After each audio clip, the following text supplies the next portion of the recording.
Friends, welcome back to PF education Telugu. ఈ వీడియోలో ఒక ఈపీఎఫ్ మెంబరు ఈ విధంగా అడుగుతున్నారు. బ్రదర్, మీరు పెన్షన్ సంబంధించి వీడియో పోస్ట్ చేశారు కదా, అది ఓల్డ్ వీడియో, లేటెస్ట్ వీడియో ఏదైనా మీరు ఫిజికల్గా క్లెయిమ్ చేసి పెన్షన్ని విత్డ్రా చేసినటువంటి వీడియో పోస్ట్ చేయండి అని అడుగుతున్నారు. ఈ వీడియోలో మీకు ఎక్స్ప్లెయిన్ చేస్తాను. వీడియోకి లైక్ చేయండి, కొత్తగా చూసేవారు సబ్స్క్రైబ్ చేయండి. చాలా వరకు మనకు పెన్షన్ అమౌంట్ అనేది చాలా తక్కువ రావడం మనం గమనిస్తూ ఉంటాం. రెండోసారి మనం ఆన్లైన్లో అప్లై చేయడానికి ట్రై చేస్తుంటే your pension claim already settle అని చూపిస్తుంది అన్నమాట. రెండోసారి మనకు పెన్షన్ అప్లై చేయడానికి ఆప్షన్ ఉండదు. కొందరికి 50,000, 60,000, 30,000 పెన్షన్ తక్కువ వచ్చిన వాళ్ళు ఎంతోమంది ఉన్నారు. సో వారు ఏ విధంగా అప్లై చేయాలో ఆల్రెడీ మీకు ఎక్స్ప్లెయిన్ చేస్తున్నాను. సో ఈ వీడియోలో నేను రీసెంట్గా క్లెయిమ్ చేసినటువంటి పెన్షన్ క్లెయిమ్ యొక్క స్టేటస్ని అయితే ఇక్కడ చూపిస్తాను. వీరు ఫస్ట్ టైం పిఎఫ్ అప్లై చేసినప్పుడు, అంటే పెన్షన్ క్లెయిమ్ అప్లై చేసినప్పుడు కేవలం 1,200 మాత్రమే సెటిల్ అయింది. రెండోసారి నేను పిఎఫ్ క్లెయిమ్ చేయించినప్పుడు 67,000 పిఎఫ్ అమౌంట్ క్రియేట్ అవ్వడం జరిగింది. సో ఇక్కడ ఈపీఎఫ్ పాస్బుక్ వెబ్సైట్ ఓపెన్ చేశాము.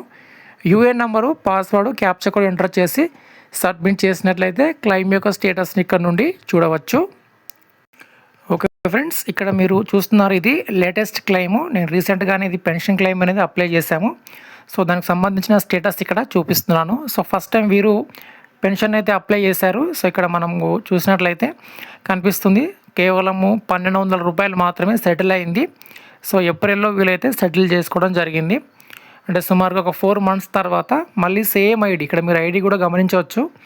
సో ఒకే కంపెనీ నుంచి 2 సార్లు మనం పెన్షన్ అప్లై చేసాం. సో ఇక్కడ ఐడి, ఇక్కడ ఐడి. సో ఐడి నెంబర్ ఒకటే.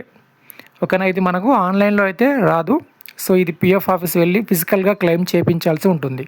సో రెండోసారి నేను అప్లై చేసినప్పుడు చూడండి, ఇక్కడ మనకు 67,000 అయితే మనకు సెటిల్ అవ్వడం జరిగింది.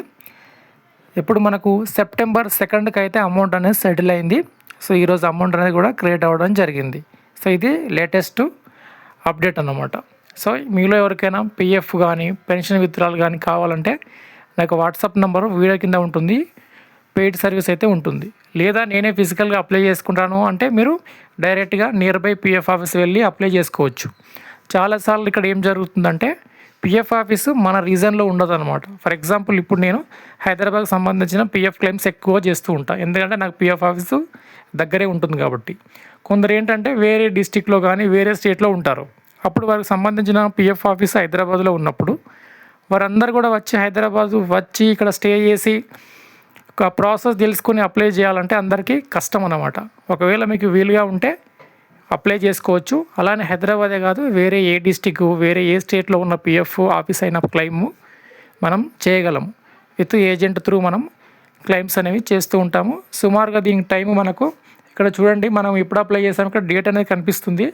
1 సెప్టెంబర్కి ఇక్కడ పిఎఫ్ క్లెయిమ్ ప్రాసెస్ చేస్తే 2 సెప్టెంబర్కే మనకు పిఎఫ్ క్లెయిమ్ సెటిల్ అయింది. కానీ ఇది 1 డేలోనే క్లెయిమ్ సెటిల్ అయినది మాత్రం కాదు.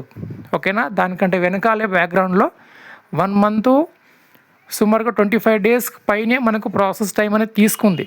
ఓకేనా, ఫిజికల్గా మనం అప్లై చేసినప్పుడు కొంచెం టైం ఎక్కువ తీసుకుంటుంది. 1 month 45 days ఈ విధంగా టైం అనేది తీసుకుంటుంది.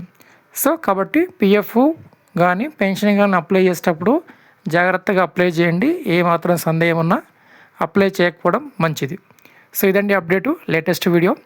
లైక్ చేయండి, సబ్స్క్రైబ్ చేయండి. ధన్యవాదాలు.